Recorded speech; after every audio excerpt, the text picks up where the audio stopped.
ఆంధ్రప్రదేశ్లో అన్నా క్యాంటీన్లు మళ్లీ తెరుచుకున్నాయి. పేదల కడుపు నింపాలనే ఆలోచనతో గతంలో తెలుగుదేశం ప్రభుత్వం ఈ అన్నా క్యాంటీన్లకు శ్రీకారం చుట్టింది.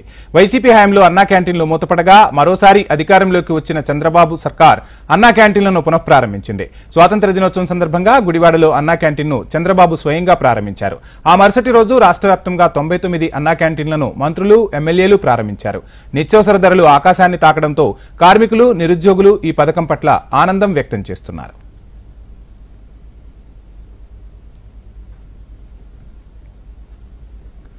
కూటమి మేనిఫెస్టో సూపర్ 6 లో అన్నా క్యాంటీన్ పథకం ఒకటి. తమిళనాడులో 2013లో నాటి ముఖ్యమంత్రి జయలలిత అమ్మా క్యాంటీన్ పేరుతో ఈ పథకాన్ని ప్రారంభించారు. తమిళనాడులో దీనికి విశేష స్పందన రావడంతో అన్నా క్యాంటీన్ పేరుతో 2014 మేనిఫెస్టోలో తెలుగుదేశం ఈ పథకాన్ని పెట్టింది. రాష్ట్ర ఆర్థిక పరిస్థితుల కారణంగా ఈ పథకాన్ని ఎన్నికలకు 6 నెలల ముందు ప్రారంభించారు. ప్రారంభించిన కొన్ని నెలలకే ఎన్నికలు రావడం, టీడీపీ ఘోర పరాజయం పాలవడం ప్రభుత్వ ఖజానాకు అన్నా క్యాంటీన్ భారంగా మారుతుందన్న ఉద్దేశంతో ఈ పథకాన్ని వైసీపీ సర్కార్ రద్దు చేసింది. ఇక 2024 ఎన్నికల సమయంలో టీడీపీ, జనసేన ఉమ్మడి మేనిఫెస్టోలో ముఖ్యమైన పథకాల్లో ఒకటిగా అన్నా క్యాంటీన్ను ప్రచారం చేశారు.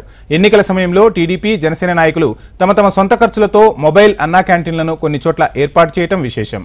ఈ పథకంపై విస్తృత ప్రచారాన్ని కూడా చేశారు నాయకులు. కూటమి సర్కార్ అధికారం చేపడితే అన్నా క్యాంటీన్లు పునః ప్రారంభిస్తామని చంద్రబాబు, డొక్కా సీతమ్మ పేరుతో మరికొన్ని క్యాంటీన్లు నిర్వహిస్తామని పవన్ కళ్యాణ్ ప్రచారం చేశారు. 2024 ఎన్నికల్లో కూటమి ప్రభుత్వం భారీ మెజార్టీతో అధికారంలోకి వచ్చింది. కూటమి మేనిఫెస్టోలోని హామీ అయిన అన్నా క్యాంటీన్లను మొదటి విడతలో భాగంగా రాష్ట్ర వ్యాప్తంగా 100 ప్రారంభించారు. ఈ 100 క్యాంటీన్లకు సుమారు సంవత్సరానికి 200 కోట్ల రూపాయలను ఈ పథకం ద్వారా రాష్ట్ర ప్రభుత్వం ఖర్చు చేస్తోందని అధికారులు చెబుతున్నారు.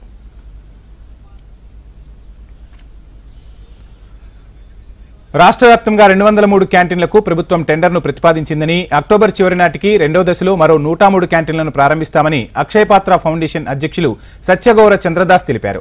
ఈ పథకం రాష్ట్ర ఖజానాకు ఆర్థిక భారంగా మారడంతో ప్రజలు స్వచ్ఛందంగా విరాళాలు ఇవ్వాలని చంద్రబాబు పిలుపునిచ్చారు. దీనిపై ప్రతిపక్ష పార్టీ నేతల నుంచి విమర్శలు వెల్లువెత్తుతున్నాయి. అక్షయ ఫౌండేషన్ కి టెండర్ ఖరారు చేసిన తర్వాత చందాలు దేనికోసం వసూలు చేస్తున్నారని వైసీపీ ప్రశ్నిస్తోంది. అలా చందాల రూపంలో వచ్చిన నిధులను టీడీపీ నేతలు పక్కదారి పట్టిస్తారని వైసీపీ ఆరోపణలు గుప్పిస్తోంది. ఇక ఆంధ్రప్రదేశ్లో కూటమి అధికారం చేపట్టిన తర్వాత ప్రతి ప్రభుత్వ కార్యాలయంలో చంద్రబాబు ఫోటోతో పాటు పవన్ కళ్యాణ్, మోడీ ఫోటోలు తప్పనిసరిగా ప్రతి కార్యాలయంలో ఏర్పాటు చేయాలని రాష్ట్ర సర్కార్ హుకుం జారీ చేసింది. అన్నా క్యాంటీన్ల విషయంలో టీడీపీ భిన్నంగా వ్యవహరించడంతో జన సైనికులు తమ ఆవేదనను వ్యక్తం చేస్తున్నారు. అన్నా క్యాంటీన్ భవనాల వద్ద దివంగత ఎన్టీఆర్ చిత్రపటంతో పాటు చంద్రబాబు ఫోటోలు మాత్రమే ఏర్పాటు చేశారు. పిఠాపురంలోనూ పవన్ ఫోటో పెట్టకపోవడంతో అక్కడి రాజోలుతో జన సైనికులు చిన్నపాటి యుద్ధమే చేయాల్సి వచ్చింది.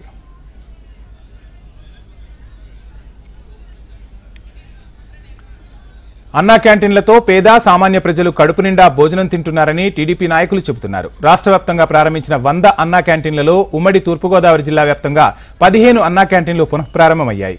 రాజమండ్రి, కాకినాడ నగరాలకు చుట్టుపక్కల ప్రాంతాల నుంచి ప్రజలు వస్తుంటారు. వీరిలో ఎక్కువ శాతం రోజువారీ కూలీలు, వైద్యం నిమిత్తం వచ్చిన రోగులు, విద్యార్థులు ఉంటారు. వీరంతా అన్నా క్యాంటీన్ల వద్దనే భోజనాలు చేస్తున్నారు. 2 పూటలా కడుపు నిండా భోజనం చేస్తున్నామని పేద ప్రజలు తమ ఆనందాన్ని వ్యక్తం చేస్తున్నారు. కానీ అవి కొందరికి మాత్రమే అందుతున్నాయనే ఆవేదన కూడా వ్యక్తమవుతోంది.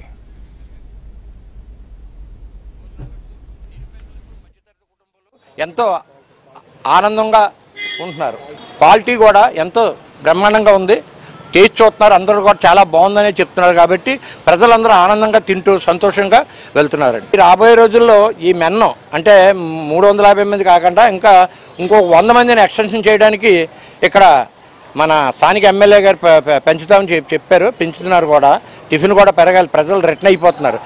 మధ్యాహ్నం టైం అయితే 350 సరిపోవట్లేదు. కాబట్టి ఇంకొంతమంది పెంచే అవకాశం ఉందండి. వాళ్ళు కూడా ప్రయత్నిస్తారు పెంచడానికి. అలాగే ఈవినింగ్ కూడా ఇంకొక 50 మందిని పెంచాలి. 250 నుంచి 300 వరకు పెట్టాలని వాళ్ళ ఆలోచనలో ఉన్నారు. క్యాంటీన్ చాలా బాగుందండి భోజనం అంతా.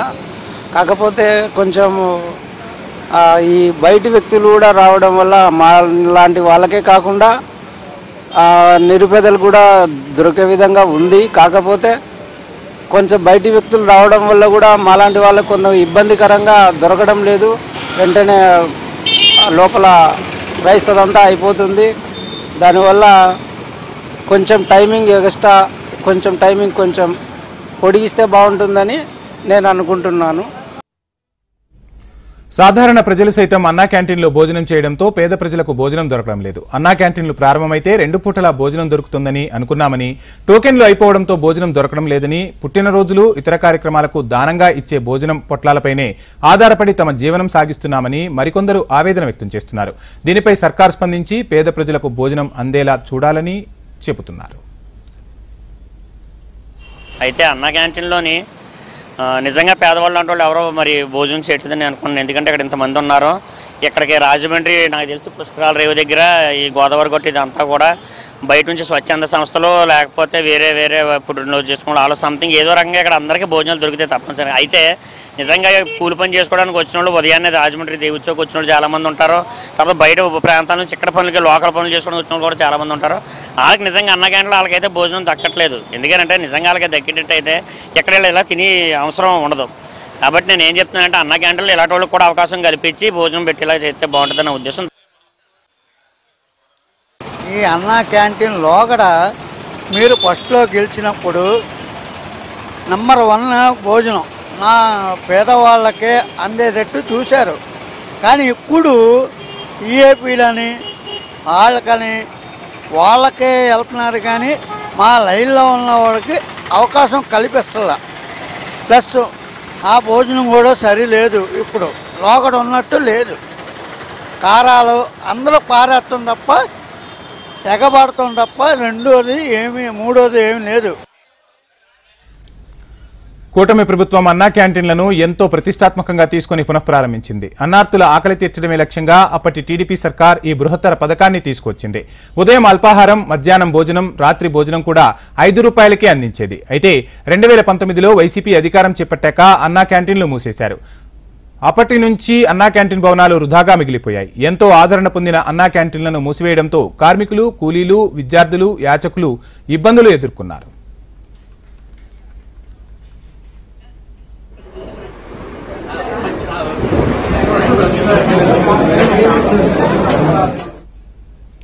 రెండు 2024 ఎన్నికల మేనిఫెస్టోలో అన్నా క్యాంటీన్లను తెరుస్తామని కూటమి సర్కార్ ప్రకటించింది. చంద్రబాబు సీఎంగా బాధ్యతలు చేపట్టిన తర్వాత చేసిన తొలి 5 సంతకాల్లో అన్నా క్యాంటీన్ల ప్రారంభానికి సంబంధించింది కూడా ఒకటి.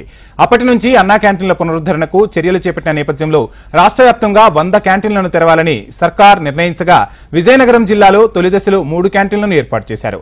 ఇందులో విజయనగరం కార్పొరేషన్లో 2 క్యాంటీన్లను ప్రారంభించారు. పట్టణంలోని ఆర్టీసీ కాంప్లెక్స్, మున్సిపల్ మార్కెట్ ప్రాంతమైన ప్రకాశం పార్క్ వద్ద మరొక క్యాంటీన్ను ఏర్పాటు చేశారు.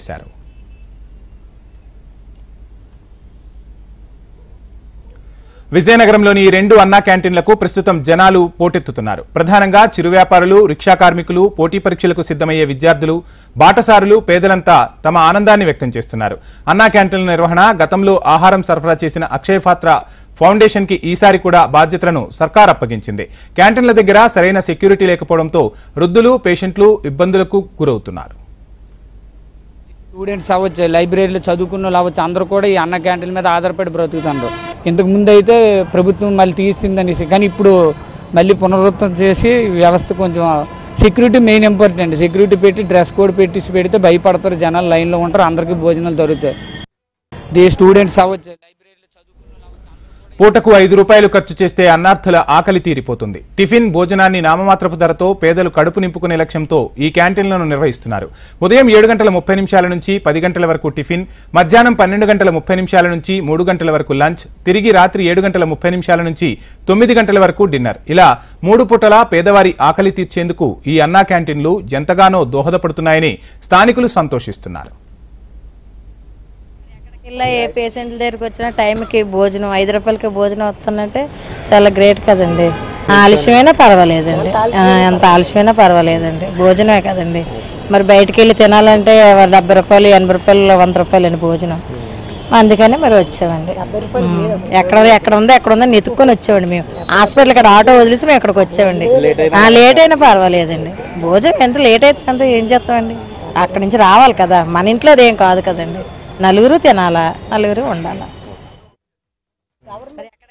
ఇదిలా ఉంటే అన్నా క్యాంటీన్లను ప్రజల భాగస్వామ్యంతో నిర్వహించాలని ప్రభుత్వం భావిస్తోంది. పేదల కోసం నిర్వహిస్తున్న ఈ కార్యక్రమానికి సమాజంలోని అన్ని వర్గాల వారు విరాళాల రూపంలో తమ వంతు సహకారం అందించాలని కూటమి సర్కార్ కోరుతోంది.